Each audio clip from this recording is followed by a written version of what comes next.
अस्सलाम वालेकुम नाज़रीन, मैं हूं आपका मेज़बान खालिद जमील और आप देख रहे हैं प्रोग्राम डिबेट एट 8 और तीन बड़े अहम इशूज़ हैं जिनके ऊपर हम आज बातचीत करेंगे। एक तो पाकिस्तान तहरीक इंसाफ और हुकूमत के दरमियान मुज़ाकरात तहफ़्फ़ुज़ात और खदशात की छाँव में हो रहे हैं और अभी तक दोनों फ़रीक़ैन यकीन से नहीं कह सकते कि ये मुज़ाकरात कामयाब होंगे या नहीं होंगे।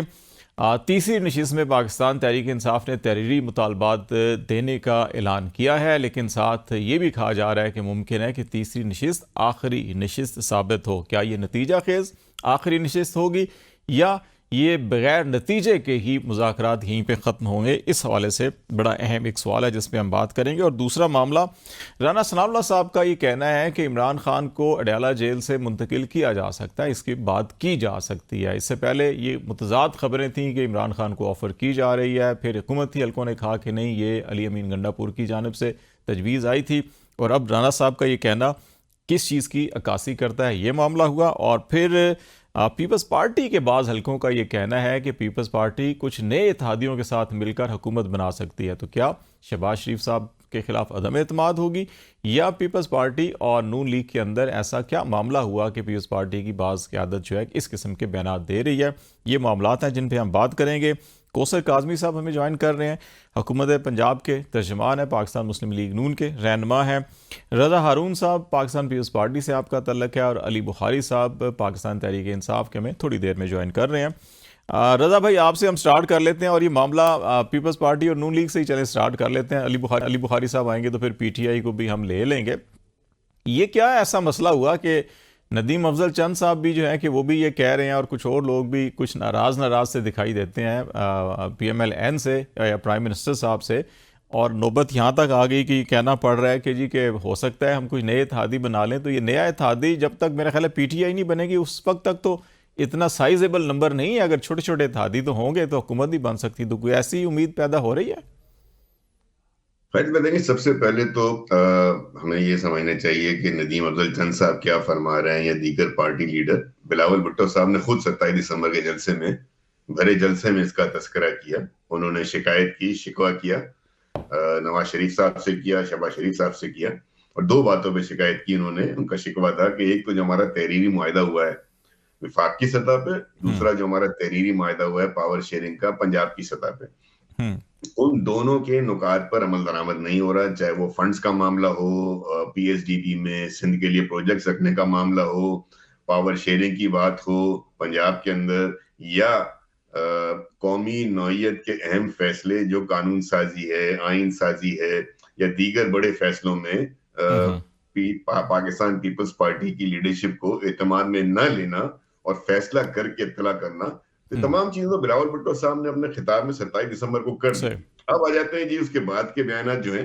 वो जाहिर है पार्लियामेंट एक नंबर गेम होता है, और जब हमारे जो इत्तेहादी हैं वो हमारी बात को सीरियस नहीं लेंगे और मसाइल को हल नहीं करेंगे जैसा कि मुआहिदा हुआ था, तो फिर नंबर गेम तो पार्लियामेंट में अगर पार्टी चाहेगी तो वो तो बन सकता है ना। सही। काज़मी साहब, एक तो ये इशू जो रज़ा हारून साहब ने इसकी निशानदेही की, इसमें एक चीज़ और ऐड मैं करता हूँ। CCI का मामला जो है ये कॉन्स्टिट्यूशनल जिम्मेदारी होती है, गालबन 154 सब सेक्शन 3 है कि 90 दिन के अंदर अंदर CCI का इजलास ज़रूरी होता है। तमाम चारों इकाइयाँ जो हैं उनके चीफ मिनिस्टर और तमाम इसके मुतल्लिका जो मेंबर्स आना होता है वो भी नहीं हुए, कुछ 10-11 महीने हो चुके हैं। तो आप समझते हैं कि हालात इस सतह पे पहुंच चुके हैं कि फिर कोई जमहूरियत की जो पटड़ी को हिलाया जाए, छेड़ा जाए, खराब किया जाए? रब सल्ली अला मोहम्मद व आले मोहम्मद जी। देखें, जहां तक इख्तलाफात की बात है ना, दो अलग पार्टियां ना बेशक इत्तेहाद करके साथ चल रही हैं। शुक्रिया तो अदा करना चाहिए इमरान खान साहब का जो 16 महीने की हुकूमत थी ना। मैं आज आपको खबर दे रहा हूँ, मेरे ख्याल में आज से पहले इस तरह टीवी पे कोई बोला नहीं है। हुकूमत का जहां तक वो शौकिया मामला है ना, वो PMLN में था नहीं। अब इमरान खान साहब, आपको याद होगा, सवाबी से निकले थे एक जमे गफीर लेके, वही KP के वसाइल इस्तेमाल करते हुए। जब उनका रुख वफाक की तरफ था तो लंदन में थे मियां नवाज शरीफ, और मैं ऐनी शाहिद हूं इस बात का, मियां शहबाज शरीफ की तकरीर तैयार हो चुकी थी। उन्होंने बिल्कुल ऑलमोस्ट ये तय था कि शहबाज शरीफ साहब जनाब छोड़ के हुकूमत जा रहे हैं बहुकम मियां नवाज शरीफ। ये गालबन अब 25 मई का लॉन्ग मार्च लैंग्वेज इस्तेमाल की थी। ये गालबन अब 25 मई के लॉन्ग मार्च का तज़किरा कर रहे हैं। बिल्कुल वही है। अब 2022 जिस तरीके से 2022 का जी जी बिल्कुल ठीक कह रहे हैं। अब उस सूरत हाल के अंदर जब वो 16 माह पीडीएम हुकूमत थी उसका तज़किरा हो रहा है, जी जी तो मियां नवाज शरीफ ने साफ अल्फाज में शहबाज साहब को कह दिया था भाई कि आप ये छोड़ें हुकूमत और घर जाएं, जिसने सियासी कीमत अदा की और मुल्क को वो जो धाने पे था डिफॉल्ट होने के, वहां से उसको बचा के एक राइट ट्रैक पे डाला था। तो अब सिचुएशन ये है कि सिर्फ जिस तरह धमकियां आए मुख्तलिफ सिमत से तो कोई फर्क नहीं पड़ता, लेकिन बिलावल भुट्टो के हवाले से मियां शहबाज शरीफ के जो बयानात हैं, जो आला क़यादत के बयानात हैं, आप पंजाब में ना आए, आप वफाक में जाएं, आज तक पीपल्स पार्टी का इंतजार हो रहा है भाई आपकी जो वजारतें वो खाली पड़ी हैं, इनको बार दावत दी गई कि आए कबूल करें हमारे साथ बैठे हुकूमत का शेर आए हुकूमत में, लेकिन नहीं हो सका। अब जहां तक पंजाब की बात है जी, पंजाब में बारहा मैंने ये बात देखी कि मरियम नवाज शरीफ जहां भी जाती हैं, जहां भी सरकारी ऑफिस के अंदर अवामी नुमाइंदगान को बुलाया जाता है, वहां पे पीपल्स पार्टी के जो इलाके के लोग होते हैं उनको भी उसी तरीके से सुना जाता है जिस तरह अपनी जमात के लोग होते हैं, उनके जो मसाइल होते हैं मौके पे उनके हवाले से हुक्म दिया जाता है और हत्तल इम्कान को जाती है कि उनके मसाइल हल किए जाएं। अब बाकी जितने भी देखें बड़े सख्त हालात थे, बिलावल भुट्टो साहब का जो किरदार था उसमें, चाहे वो मौलाना के मामलात हों, 26वीं आईनी तरमीम वाले मामलात हों, बिलावल ने हर जगह बेहतरीन किरदार अदा किया और इसका एतराफ किया वजीर आजम पाकिस्तान मियां शहबाज शरीफ ने, और एक बार नहीं बार बार किया। अब जो छोटी चीजें हैं, जो छोटे छोटे मसाइल है, यकीनी तौर पर जब कोई एक सिटिंग हो जाएगी कहीं पे तो ये मसाइल कोई इतने संजीदा नहीं है कि इनका हल ना हो। लेकिन एक कॉन्स्टिट्यूशनल इशू काजमी साहब, सीसीआई कॉन्स्टिट्यूशनल इशू है मेरे ख्याल भी है आइन की 90 दिन के अंदर, वो तो मेरे ख्याल हो जाना चाहिए, उसमें कोई रुकावट नहीं। देखें जो जिस तरीके से एक इंतशारी सियासत पाकिस्तान के अंदर थी, जो हुकूमत के काम करने वाले थे, जहां पे अवाम को दिए जाने का जो था वक्त, उसमें एक सूबे पे एक सूबे की जानिब से चढ़ाई की जाती रही वफाक पे और सूबों पे, और यहाँ पे एक इंतशारी सियासत, झूठ और बोतान तराजी का एक बाजार गर्म था, तो ऐसे मामलात में फिर ताखीर हो जाती है, लेकिन इससे ज्यादा ताखीर नहीं होगी, लेकिन जल्दी उम्मीद है कि जो एतराज़ात पीपल्स पार्टी के हवाले से वो दूर हो जाएंगे। ठीक हो जाएगा। अली बुखारी साहब भी ज्वाइन कर चुके हमें, बहुत शुक्रिया अली बुखारी साहब। बात हम ये कर रहे हैं कि पीपल्स पार्टी और PMLN के दरमियान जो थोड़े बहुत तहफ़्फ़ुज़ात हैं या ख़दशात हैं, और पीपल्स पार्टी में ये कहा जा रहा है कि हम नए इत्तेहादी बनाकर जो है कि वो हुकूमत भी बना सकते हैं, और इस सिलसिले में कोई मामला चल रहे हैं, तो वो आपके बगैर तो पीपल्स पार्टी भी नहीं बना सकती। अगर MQM बाप और ये छोटी जमातों को बुला ले तो फिर भी नहीं होता, तो कोई ऐसे मामला चल रहे हैं आपके साथ जो उनको उम्मीद है? बिस्मिल्लाहिर्रहमानिर्रहीम, अल्लाहुम्मा सल्ली अला मुहम्मदिन व आले मोहम्मद। खालिद भाई, दो चीज़ें हैं। पहली बात तो यह है कि पीपल्स पार्टी और नून, इनकी रिप्रेजेंटेशन बैठी हुई हैं, रज़ा भाई भी बैठे हुए हैं और शाह साहब भी बैठे हुए हैं, वो तो खुद ही प्रॉपरली बताएंगे कि अंदरूनी खाना क्या खिचड़ी बन रही है।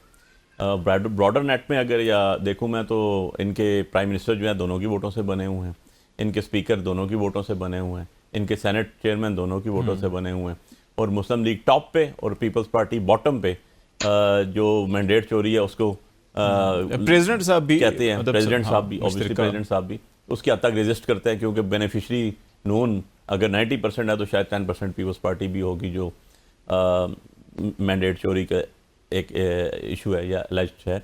अब बात यह है कि प्रैक्टिकली और रियलिटी में आज मैंडेट चोरी होने के बाद भी सबसे बड़ी पार्टी सिंगल कैपेसिटी में जो है वो पाकिस्तान तहरीक-ए-इंसाफ है।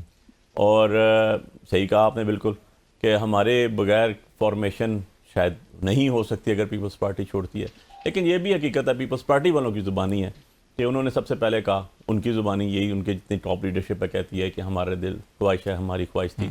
वैसे ये 8 फरवरी की रात को हमने यहाँ से खबर भी की थी कि ये मामलात इस तरफ गए हैं, लेकिन आप नहीं माने। उस टाइम तो 8 फरवरी की रात तक तो हमने क्लीन स्वीप कर लिया था, आपके सामने बैठा हूँ, 50,000 वोट से जीत के घर खुशियां बनाकर गए थे। ये जो 9 फरवरी का रिजल्ट आया ना, ये उसके बाद की बहुत सी चीज़ें थी जिसमें आई। मैंने इसीलिए कहा कि 10% शायद पीपल्स पार्टी, क्योंकि उनकी कुछ चंद सीटों का इशू होगा, क्योंकि ऑब्वियसली कराची अगर हमसे लिया गया तो उनको नहीं दिया गया, ठीक है। पंजाब में कुछ छोटा मोटा हुआ तो हुआ, लेकिन हमारे से तो सीट जीत के सबसे ज़्यादा तो नून को दी गई।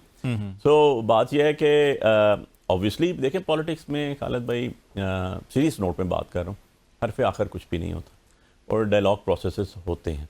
और आपने देखा है प्रीवियसली हिस्ट्री ऑफ पाकिस्तान में भी और इंटरनेशनल हिस्ट्री में भी कि बहुत सी पार्टीज़ के कोल्यूशन भी होते हैं, उनकी आपस में जोड़ तोड़ भी होती है, लेकिन इसको रूल आउट नहीं किया जा सकता इस तरह की चीज़ों को। लेकिन हो सकता है। लेकिन मैं क्योंकि परसों खान साहब को मिल के आया हूँ तो मुझे ऐसी चीज़ कोई नजर फील नहीं आई। रजा भाई, ये जो मुज़ाकरात का भी हवाला दिया अली बुखारी साहब ने कि सियासत के अंदर कोई हरफ आखिर नहीं होता और मुज़ाकरात चल भी रहे हैं, लेकिन बेशुमार शकूक व शुबहात हैं और बड़े गहरे बादल जो हैं वो स्याह इनके ऊपर मंडला भी रहे हैं हर तरफ से। वो हुकूमत के अंदर से भी ऐसे बयान आते हैं, PTI की तरफ से भी ऐसे बयान आते हैं कि जिसकी वजह से जो है कि ऐसे लगता है जी आज गए और कल गए। और दूसरी तरफ राजा साहब का ये बयान है कि नहीं, हम उन्हें शिफ्ट कर भी सकते हैं, इस पर बात भी हो सकती है। तो आपको क्या दिखाई दे रहा है, ये मामला किधर जाएंगे? मुझे समझ में ये आ रही है इस मुज़ाकरात को लेकर, जिसके लिए मैं बहुत खुश हूँ। मैं समझता हूँ पाकिस्तान में हर वो फर्द जो सियासत से मुताल्लिक है या पाकिस्तान की तरक्की चाहता है, पाकिस्तान में सियासी इस्तेकाम चाहता है, वो इन मुज़ाकरात की खबर से खुश है। दूसरी जानिब हम जब इस मुज़ाकरात के हवाले से टीमों के बयान देखते हैं, खासतौर पे हमारे PTI के दोस्तों के या मुस्लिम लीग कभी कभी जब बयान देती है, तो तशवीश पैदा होती है कि एक ऐसा फोरम जो डेवलप हो गया है कि जहां गुफ्तगू फरमा के टेबल्स के ऊपर बैठ करके हम तमाम मुज़ाकरात को, तमाम बड़े सियासी इश्यूज को डील कर सकते हैं।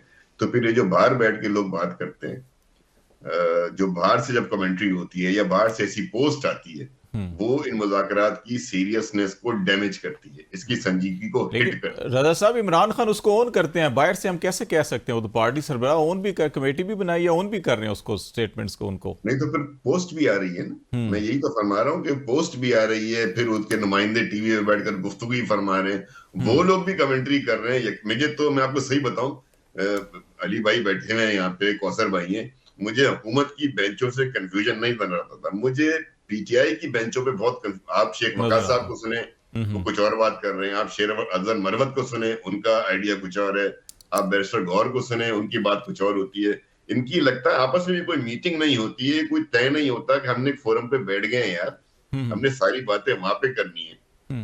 वो कहते हैं ना कि कुछ शहर दे लोग भी जालिम सन, ये रोज रोज की प्रेस कॉन्फ्रेंस मुज़ाकरात के हवाले से बातचीत करना, ये इसको अब सीज फायर करना पड़ेगा ना। ये मुज़ाकरात ऐसे कामयाब नहीं होंगे खालिद भाई, सीज फायर करना पड़ेगा। हुकूमत की टीम संजीदगी से बैठी हुई है। और एक बात और कर दूं जी, देखो ये आप याद रखें कि ये मुज़ाकरात हमारे PTI के जो बानी हैं, उन्होंने इसका इनिशिएटिव लिया ना, अच्छा इनिशिएटिव लिया कि मुज़ाकरात हो, फिर टीम अनाउंस की। तो आप जब किसी जगह जाते हैं तो आप मुज़ाकरात अनाउंस करते हैं, तो आपका होमवर्क होता है ना, एजेंडा होता है, जो वो 2-3 दफा अपनी पोस्ट में लिख के दे चुके हैं, पहली मीटिंग में ही। सही PTI की टीम को चाहिए था वो लिखत में देते, यही तरीका होता है। आप एक संजीदा मुज़ाकरात में गए, आप चले गए जुबानी कलामी बात करने, दूसरी मीटिंग में भी जुबानी कलामी बात करके आ गए, तो ये संजीदगी दोनों तरफ से होनी चाहिए। जरा ब्रेक लेते हैं रजा भाई, ब्रेक ले लेते हैं। मुज़ाकरात का ऑप्शन नहीं है सियासी इस्तेकाम। ब्रेक लेते हैं, ब्रेक के बाद फिर जरा बातचीत को आगे बढ़ाते हैं, हमारे साथ रहिएगा। अस्सलाम वालेकुम नाज़रीन, मैं हूँ आपका मेज़बान खालिद जमील और आप देख रहे हैं प्रोग्राम डिबेट एट 8। और 3 बड़े अहम इशूज़ हैं जिनके ऊपर हम आज बातचीत करेंगे। एक तो पाकिस्तान तहरीक इंसाफ और हुकूमत के दरमियान मुज़ाकरात तहफ़्फ़ुज़ात और खदशात की छाँव में हो रहे हैं और अभी तक दोनों फ़रीक़ैन यकीन से नहीं कह सकते कि ये मुज़ाकरात कामयाब होंगे या नहीं होंगे। तीसरी नशिस्त में पाकिस्तान तहरीक इंसाफ ने तहरीरी मुतालबात देने का ऐलान किया है, लेकिन साथ ये भी कहा जा रहा है कि मुमकिन है कि तीसरी नशिस्त आखिरी नशिस्त साबित हो। क्या ये नतीजा खेज़ आखिरी नशिस्त होगी या ये बगैर नतीजे के ही मुज़ाकरात यहीं पे ख़त्म होंगे? इस हवाले से बड़ा अहम एक सवाल है जिस पे हम बात करेंगे। और दूसरा मामला, राना सनाउल्लाह साहब का ये कहना है कि इमरान खान को अडयाला जेल से मुंतकिल किया जा सकता है, इसकी बात की जा सकती है। इससे पहले ये मुतज़ाद खबरें थीं कि इमरान खान को ऑफ़र की जा रही है, फिर हुकूमती हल्कों ने कहा कि नहीं, ये अली अमीन गंडापुर की जानिब से तजवीज़ आई थी। और अब राना साहब का ये कहना किस चीज़ की अक्कासी करता है, ये मामला हुआ। और फिर पीपल्स पार्टी के बाद हल्कों का ये कहना है कि पीपल्स पार्टी कुछ नए इत्तेहादियों के साथ मिलकर हुकूमत बना सकती है। तो क्या शहबाज शरीफ साहब के खिलाफ अदम एतमाद होगी या पीपल्स पार्टी और नून लीग के अंदर ऐसा क्या मामला हुआ कि पीपल्स पार्टी की बाज़ क़यादत जो है इस किस्म के बयान दे रही है? ये मामलात हैं जिन पर हम बात करेंगे। कौसर काज़मी साहब हमें ज्वाइन कर रहे हैं, हुकूमत पंजाब के तर्जमान है, पाकिस्तान मुस्लिम लीग नून के रहनुमा हैं। रज़ा हारून साहब पाकिस्तान पीपल्स पार्टी से आपका तल्लक है और अली बुखारी साहब पाकिस्तान तहरीक इंसाफ के में थोड़ी देर में ज्वाइन कर रहे हैं। रज़ा भाई, आपसे हम स्टार्ट कर लेते हैं और ये मामला पीपल्स पार्टी और नून लीग से ही चले स्टार्ट कर लेते हैं। अली बुखारी साहब आएंगे तो फिर PTI को भी हम ले लेंगे।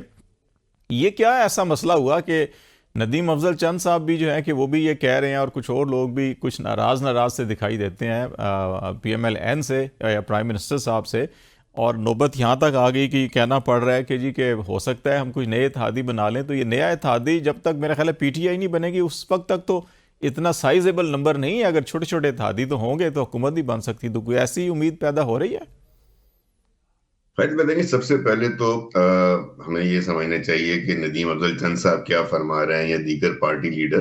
बिलावल भुट्टो साहब ने खुद 27 दिसंबर के जलसे में, भरे जलसे में इसका तस्करा किया। उन्होंने शिकायत की, शिकवा किया, नवाज शरीफ साहब से किया, शहबाज शरीफ साहब से किया, और दो बातों पे शिकायत की उन्होंने। उनका शिकवा था कि एक तो जो हमारा तहरीरी मुआहदा हुआ है विफाक की सतह पे, दूसरा जो हमारा तहरीरी मुआहदा हुआ है पावर शेयरिंग का पंजाब की सतह पे, उन दोनों के नुकात पर अमल दरामद नहीं हो रहा। चाहे वो फंड्स का मामला हो, PSDP में सिंध के लिए प्रोजेक्ट्स रखने का मामला हो, पावर शेयरिंग की बात हो पंजाब के अंदर, या कौमी नौइयत के अहम फैसले जो कानून साजी है, आइन साजी है, या दीगर बड़े फैसलों में पाकिस्तान पीपल्स पार्टी की लीडरशिप को एतमाद में न लेना और फैसला करके इत्तला करना, तो तमाम चीजों बिलावल भुट्टो साहब ने अपने खिताब में 27 दिसंबर को कर दी। अब आ जाते हैं जी उसके बाद के बयान जो हैं। जाहिर है पार्लियामेंट एक नंबर गेम होता है, और जब हमारे जो इत्तेहादी हैं वो हमारी बात को सीरियस नहीं लेंगे और मसाइल को हल नहीं करेंगे जैसा कि मुआहदा हुआ था, तो फिर नंबर गेम तो पार्लियामेंट में अगर पार्टी चाहेगी तो वो तो बन सकता है ना। सही। काज़मी साहब, एक तो ये इशू जो रजा हारून साहब ने इसकी निशानदेही की, इसमें एक चीज़ और ऐड मैं करता हूँ। CCI का मामला जो है ये कॉन्स्टिट्यूशनल जिम्मेदारी होती है, गालबन 154 सब सेक्शन 3 है कि 90 दिन के अंदर CCI का इजलास ज़रूरी होता है। तमाम चारों इकाइयाँ जो हैं उनके चीफ मिनिस्टर और तमाम इसके मुतल्लिका जो मेंबर्स आना होता है, वो भी नहीं हुए, कुछ 10-11 महीने हो चुके हैं। तो आप समझते हैं कि हालात इस सतह पे पहुंच चुके हैं कि फिर कोई जमहूरियत की जो पटड़ी को हिलाया जाए, छेड़ा जाए, खराब किया जाए? मोहम्मद वाले मोहम्मद जी, देखें जहां तक इख्तलाफात की बात है ना, दो अलग पार्टियां ना बेशक इत्तेहाद करके साथ चल रही हैं। शुक्रिया तो अदा करना चाहिए इमरान खान साहब का जो 16 महीने की हुकूमत थी ना। मैं आज आपको खबर दे रहा हूँ, मेरे ख्याल में आज से पहले इस तरह टीवी पे कोई बोला नहीं है। हुकूमत का जहां तक वो शौकिया मामला है ना, वो PMLN में था नहीं। अब इमरान खान साहब आपको याद होगा सवाबी से निकले थे एक जमे गफीर लेके, वही KP के वसाइल इस्तेमाल करते हुए। जब उनका रुख वफाक की तरफ था तो लंदन में थे मियां नवाज शरीफ, और मैं ऐनी शाहिद हूं इस बात का, मियां शहबाज शरीफ की तकरीर तैयार हो चुकी थी। उन्होंने बिल्कुल ऑलमोस्ट ये तय था कि शहबाज शरीफ साहब जनाब छोड़ के हुकूमत जा रहे हैं बहुकम मियां नवाज शरीफ। ये गालबन अब 25 मई का लॉन्ग मार्च लैंग्वेज इस्तेमाल की थी। ये गालबन अब 25 मई के लॉन्ग मार्च का तस्करा कर रहे हैं। बिल्कुल वही है। अब 2022 जिस तरीके से 2022 का जी बिल्कुल ठीक कह रहे हैं। अब उस सूरत हाल के अंदर जब वो 16 माह PDM हुकूमत थी उसका तस्करा हो रहा है। जी। तो मियां नवाज शरीफ ने साफ अल्फाज में शहबाज साहब को कह दिया था भाई कि आप ये छोड़ें हुकूमत और घर जाएं, जिसने सियासी कीमत अदा की और मुल्क को वो जो धाने पे था डिफॉल्ट होने के, वहां से उसको बचा के एक राइट ट्रैक पे डाला था। तो अब सिचुएशन ये है कि सिर्फ जिस तरह धमकियां आए मुख्तलिफ सिमत से तो कोई फर्क नहीं पड़ता, लेकिन बिलावल भुट्टो के हवाले से मियां शहबाज शरीफ के जो बयानात हैं, जो आला क़यादत के बयानात हैं, आप पंजाब में ना आए, आप वफाक में जाएं, आज तक पीपल्स पार्टी का इंतजार हो रहा है भाई आपकी जो वजारतें वो खाली पड़ी हैं, इनको बार दावत दी गई कि आए कबूल करें, हमारे साथ बैठे, हुकूमत का शेयर आए हुकूमत में, लेकिन नहीं हो सका। अब जहां तक पंजाब की बात है जी, पंजाब में बारहा मैंने ये बात देखी कि मरियम नवाज शरीफ जहां भी जाती हैं, जहां भी सरकारी ऑफिस के अंदर अवामी नुमाइंदगान को बुलाया जाता है, वहां पे पीपल्स पार्टी के जो इलाके के लोग होते हैं उनको भी उसी तरीके से सुना जाता है जिस तरह अपनी जमात के लोग होते हैं। उनके जो मसाइल होते हैं मौके पे उनके हवाले से हुक्म दिया जाता है और हत्तल इम्कान को जाती है कि उनके मसाइल हल किए जाएं। अब बाकी जितने भी देखें बड़े सख्त हालात थे, बिलावल भुट्टो साहब का जो किरदार था उसमें, चाहे वो मौलाना के मामलात हों, 26वीं आईनी तरमीम वाले मामलात हों, बिलावल ने हर जगह बेहतरीन किरदार अदा किया और इसका एतराफ किया वजीर आजम पाकिस्तान मियां शहबाज शरीफ ने, और एक बार नहीं बार बार किया। अब जो छोटी चीजें हैं, जो छोटे छोटे मसाइल है, यकीनी तौर पर जब कोई एक सिटिंग हो जाएगी कहीं पे तो ये मसाइल कोई इतने संजीदा नहीं है कि इनका हल ना हो। लेकिन ये कॉन्स्टिट्यूशनल इशू काज़मी साहब, CCI कॉन्स्टिट्यूशनल इशू है मेरे ख्याल भी है आइन की 90 दिन के अंदर, वो तो मेरे ख्याल हो जाना चाहिए। उसमें कोई रुकावट नहीं थी? देखें जो जिस तरीके से एक इंतशारी सियासत पाकिस्तान के अंदर थी, जो हुकूमत के काम करने वाले थे, जहां पे अवाम को दिए जाने का जो था वक्त, उसमें एक सूबे की जानिब से चढ़ाई की जाती रही वफाक पे और सूबों पे, और यहाँ पे एक शारी सियासत, झूठ और बहुतान तराजी का एक बाजार गर्म था। तो ऐसे मामलात में फिर ताखीर हो जाती है, लेकिन इससे ज्यादा ताखीर नहीं होगी, लेकिन जल्दी हो उम्मीद जाएगा है कि जो एतराज़ात पीपल्स पार्टी के हवाले से वो दूर हो जाएंगे। ठीक हो जाएगा। अली बुखारी साहब भी ज्वाइन कर चुके हमें, बहुत शुक्रिया अली बुखारी साहब। बात हम ये कर रहे हैं कि पीपल्स पार्टी और PMLN के दरमियान जो थोड़े बहुत तहफ़्फ़ुज़ात हैं या ख़दशात हैं, और पीपल्स पार्टी में ये कहा जा रहा है कि हम नए इत्तेहादी बनाकर जो है कि वो हुकूमत भी बना सकते हैं, और इस सिलसिले में कोई मामला चल रहे हैं। तो वो आपके बगैर तो पीपल्स पार्टी भी नहीं बना सकती। अगर MQM बाप और ये छोटी जमातों को बुला ले तो फिर भी नहीं होता। तो कोई ऐसे मामला चल रहे हैं आपके साथ जो उनको उम्मीद है? बिस्मिल्लाहिर्रहमानिर्रहीम, अल्लाहुम्मा सल्ली अला मुहम्मद वाले मोहम्मद। खालिद भाई, दो चीज़ें हैं। पहली बात तो यह है कि पीपल्स पार्टी और नून, इनकी रिप्रेजेंटेशन बैठी हुई हैं, रज़ा भाई भी बैठे हुए हैं और शाह साहब भी बैठे हुए हैं। वो तो खुद ही प्रॉपरली बताएंगे कि अंदरूनी खाना क्या खिचड़ी बन रही है। ब्रॉडर नेट में अगर या देखूँ मैं तो इनके प्राइम मिनिस्टर जो हैं दोनों की वोटों से बने हुए हैं, इनके स्पीकर दोनों की वोटों से बने हुए हैं, इनके सेनेट चेयरमैन दोनों की वोटों से बने हुए हैं, और मुस्लिम लीग टॉप पे और पीपल्स पार्टी बॉटम पे जो मैंडेट चोरी है उसको प्रेसिडेंट साहब भी कहते हैं, प्रेसिडेंट साहब भी, हाँ, ऑब्वियसली प्रेसिडेंट साहब भी उसकी हद तक रेजिस्ट करते हैं, क्योंकि बेनिफिशरी नून अगर 90% है तो शायद 10% पीपल्स पार्टी भी होगी, जो मैंडेट चोरी का एक इशू है या एलिज्ड है। अब बात यह है कि प्रैक्टिकली और रियलिटी में आज मैंडेट चोरी होने के बाद भी सबसे बड़ी पार्टी सिंगल कैपेसिटी में जो है वो पाकिस्तान तहरीक इंसाफ है। और सही कहा आपने बिल्कुल कि हमारे बगैर फॉर्मेशन शायद नहीं हो सकती अगर पीपल्स पार्टी छोड़ती है।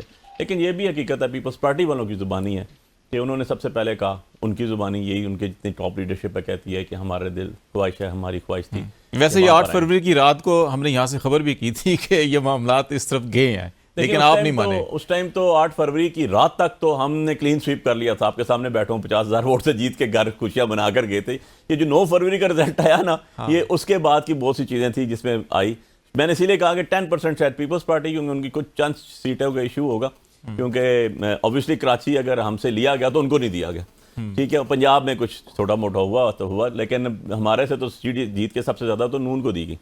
सो बात यह है कि ऑब्वियसली देखिए पॉलिटिक्स में खालिद भाई, सीरियस नोट में बात कर रहा हूँ, हरफ आखिर कुछ भी नहीं होता और डायलॉग प्रोसेसेस होते हैं।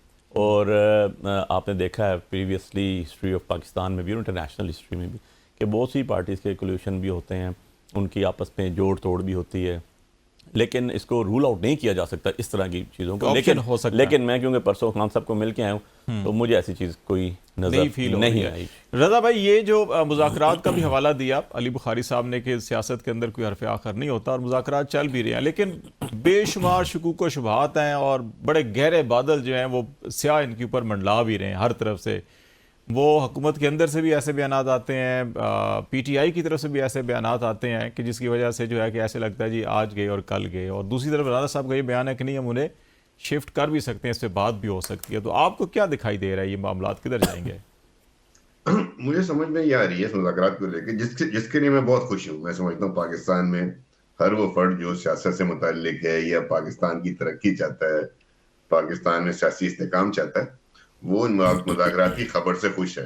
दूसरी जानिब हम जब इस मुज़ाकरात के हवाले से टीमों के बयानात देखते हैं, खासतौर पे हमारे PTI के दोस्तों के या मुस्लिम लीग कभी कभी जब बयान देती है, तो तशवीश पैदा होती है कि एक ऐसा फोरम जो डेवलप हो गया है कि जहां गुफ्तगू फरमा के टेबल्स के ऊपर बैठ करके हम तमाम मुज़ाकरात को, तमाम बड़े सियासी इश्यूज को डील कर सकते हैं। तो फिर ये जो बाहर बैठ के लोग बात करते हैं, जो बाहर से जब कमेंट्री होती है या बाहर से ऐसी पोस्ट आती है, वो इन मुज़ाकरात की सीरियसनेस को डैमेज करती है, इसकी संजीदगी को हिट करती है। रज़ा साहब, इमरान खान उसको ओन करते हैं, बाहर से हम कैसे कह सकते हैं? वो तो पार्टी सरबराह ओन भी कर, कमेटी भी बनाई है, ओन भी कर रहे हैं उसको, स्टेटमेंट्स को उनको। नहीं तो फिर पोस्ट भी आ रही है ना, मैं यही तो फरमा रहा हूँ कि पोस्ट भी आ रही है, फिर उसके नुमाइंदे टीवी में बैठकर गुफ्तगू ही फरमा रहे हैं, वो लोग भी कमेंट्री कर रहे हैं। मुझे तो, मैं आपको सही बताऊं, अली भाई बैठे हुए हैं यहाँ पे, कौसर भाई हैं, मुझे हुकूमत की बेंचों से कंफ्यूजन नहीं बन रहा था, मुझे PTI की बेंचों पे बहुत, आप शेख मकास साहब को सुने, वो कुछ और बात कर रहे हैं। आप शेर अफजल मरवत को सुने, उनका आइडिया कुछ और है। आप बैरिस्टर गौर को सुने, उनकी बात कुछ और होती है। इनकी लगता है आपस में भी कोई मीटिंग नहीं होती है, कोई तय नहीं होता कि हमने एक फोरम पे बैठ गए हैं यार, हमने सारी बातें वहां पे करनी है। वो कहते हैं ना कि कुछ शहर के लोग भी जालिम सन, सानू मानो दा शौक है सर। ये रोज रोज की प्रेस कॉन्फ्रेंस मुज़ाकरात के हवाले से बातचीत करना, ये इसको अब सीज फायर करना पड़ेगा ना। ये मुज़ाकरात ऐसे कामयाब नहीं होंगे खालिद भाई, सीज फायर करना पड़ेगा। सही। हुकूमत की टीम संजीदगी से बैठी हुई है। और एक बात और कर दूं जी, देखो, ये आप याद रखें कि ये मुज़ाकरात हमारे पीटीआई के जो बानी हैं, उन्होंने इसका इनिशिएटिव लिया ना, अच्छा इनिशिएटिव लिया कि मुज़ाकरात हो, फिर टीम अनाउंस की। तो आप जब किसी जगह जाते हैं तो आप मुज़ाकरात अनाउंस करते हैं तो आपका होमवर्क होता है ना, एजेंडा होता है, जो वो 2-3 दफा अपनी पोस्ट में लिख के दे चुके हैं। पहली मीटिंग में ही सही पीटीआई की टीम को चाहिए था वो लिखत में देते। यही तरीका होता है। आप एक संजीदा मुज़ाकरात में गए, आप चले गए जुबानी कलामी बात करने, दूसरी मीटिंग में भी जुबानी कलामी बात करके आ गए, तो ये संजीदगी दोनों तरफ से होनी चाहिए। जरा ब्रेक लेते हैं रजा भाई, ब्रेक ले लेते हैं। मुज़ाकरात का ऑप्शन नहीं है सियासी इस्तेकाम। ब्रेक लेते हैं, ब्रेक के बाद फिर जरा बातचीत को आगे बढ़ाते हैं। हमारे साथ रहिएगा। वेलकम बैक नाज़रीन। इस वक्त हम बातचीत करें पाकिस्तान की कुछ सियासी सूरत हाल के हवाले से, मुज़ाकरात और इमरान खान की मुमकिना तौर के ऊपर मुंतकली हो सकती है अडयाला जेल से या नहीं। हमारे साथ कौसर काज़मी साहब पंजाब हुकूमत के तर्जमान है, रजा हारून साहब पाकिस्तान पीपल्स पार्टी और अली बुखारी साहब है पाकिस्तान तहरीक इंसाफ से। रजा हारून साहब, एक सवाल मैं आपकी तरफ ला रहा हूँ, क्योंकि ये बराह रास्त एक्चुअली जो है सारी सूरत हाल PMLN और PTI की आमने सामने। आप भी इत्तेहादी हैं इसलिए आप कमेटी में हैं, दूसरी तरफ भी जो कमेटी में इत्तेहादी हैं वो, ये सारी सिचुएशन अगर ऐसी रही तो फिर तो तीसरी जो मुझे तासुर मिलता है वो तीसरी नशिस्त, आखिरी नशिस्त जो है वो खुदा न खासा नाकामी वाली दिखाई देती है।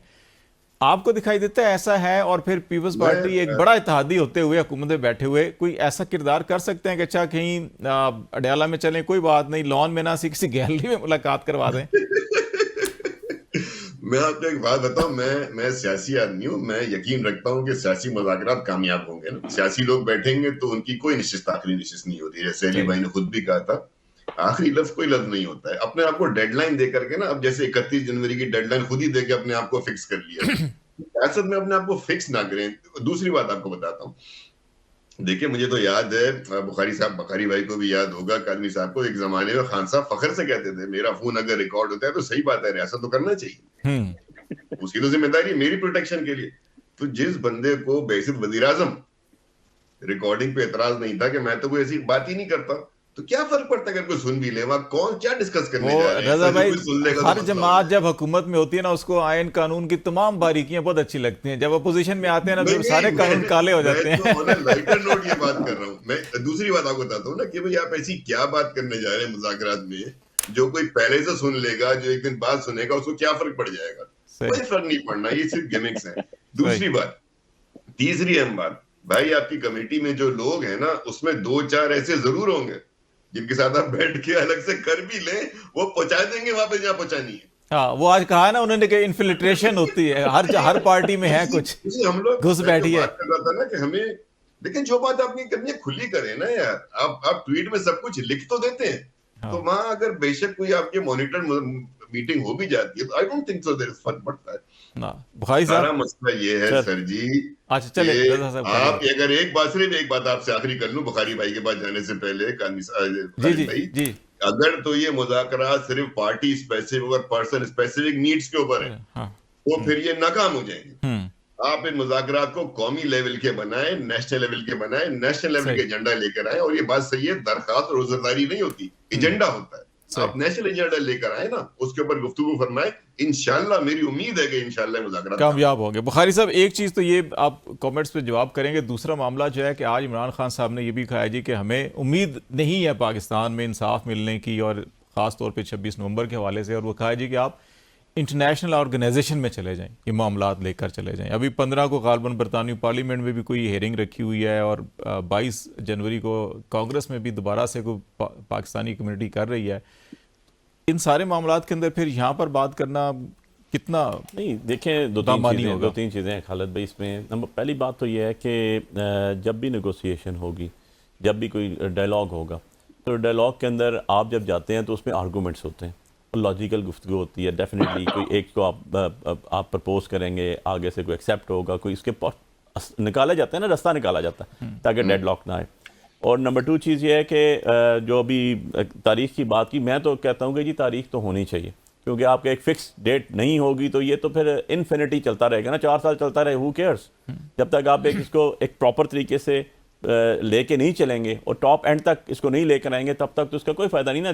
3 साल बाद लोग सजाएं काट के लोगों के जो है बरी होकर खुद आ जाएं या कोर्ट सेट असाइड कर दे, ऑर्डर्स अपीलों में हो जाएं, तो फिर तो ये सारी नेगोशिएशन फार होगी ना। नंबर 3 चीज़ ये है कि हम, जो आपने अभी आखिरी क्वेश्चन किया, कि हम 27 पैक्ट्स के, इंटरनेशनल पैक्ट्स के सिग्नेटरी हैं। एज अ पाकिस्तान बात कर रहा हूँ मैं। जो शाह साहब ने बात की ना, मैं उसको भी थोड़ा सा बीच में कह दूँ, ये जो बार बार स्टेट कहते हैं ना, तो मैं तो कानून जानता हूँ ना, मैं तो कॉन्स्टिट्यूशन की बात करूँगा ना। मेरे लिए तो प्रिविलेज जो है वो कॉन्स्टिट्यूशन है। तो कॉन्स्टिट्यूशन का आर्टिकल 7 जो है ना, वो बड़ा क्लियर है। वो कहता है स्टेट वो है जो लोकल गवर्नमेंट है, रिप्रेजेंटेशन ऑफ द पीपल, जो प्रोविंशियल गवर्नमेंट है, रिप्रेजेंटेशन ऑफ द पीपल, और जो फेडरल गवर्नमेंट है, रिप्रेजेंटेशन ऑफ द पीपल, और जो टैक्स लेवी करते हैं वो, this is known as state as per the constitution of Pakistan 1973। This is the state. And बाकी सारे उसके एलिमेंट्स हैं, बाकी सारे उसके इदारे हैं, और बाकी सारे उसको लेकर चलने वाले लोग हैं।